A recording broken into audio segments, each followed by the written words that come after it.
এরকম নতুন ঝাড়ু কিনে নিয়ে আসলে আমরা সবসময় একটা প্রবলেমে পড়ি। এই কারণে হচ্ছে কিছু গুঁড়ি সিস্টেম মানে আঁশ থাকে। এটা হচ্ছে এই ঝাড়ু ফুলের ওই আঁশ বলে, ওইটাকে আমরা আঁশ বলি, জানি না। এই তো আমার এখানে অনেকগুলো ফেলছি।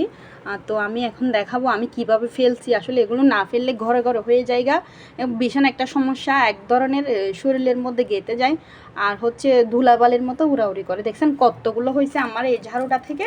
এই ঝাড়ুটা কালকে আমার হাজব্যান্ড নিয়ে আসছে। তো মোটামুটি দাম নিছে 80 টাকা 90 টাকার মতো নিছে, আমি জানি, কারণ আমি এর আগে নিছি যে এটা সেম দাম নিছিল।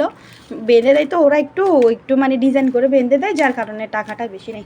তো আমি যেটা বলতে চাইছি, এই যে আমি যেভাবে এই ফুলের ইয়াগুলো রোদে শুকাইতে দিলে কিন্তু কাকে খেয়ে ফেলে, আর তাছাড়া শুকাই গেলে কিন্তু একদম ঝাড়ুটা ছোট হয়ে যায়।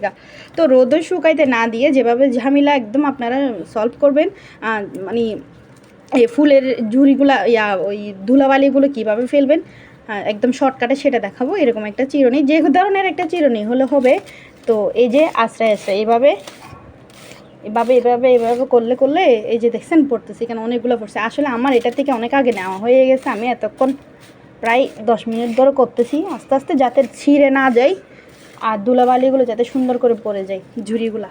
এই তো দেখলেন তো, এই যে আমার ফেলতে ফেলতে প্রায় এতগুলো হয়েছে।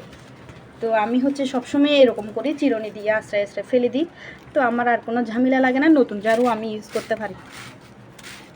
পদ্ধতিটা যদি ভালো লাগে অবশ্যই আমাকে কমেন্টস করে জানাবেন, আর আপনারাও ট্রাই করবেন বাসার মধ্যে। প্রায় পরিষ্কার হয়ে গেছে আমার, এখন এটা থেকে আর ধুলাবালি পড়তেছে না। অনেকগুলো, এখানে কি কম, অনেকগুলো, সবগুলো এই ঝাড়ুটা থেকে পড়ছে।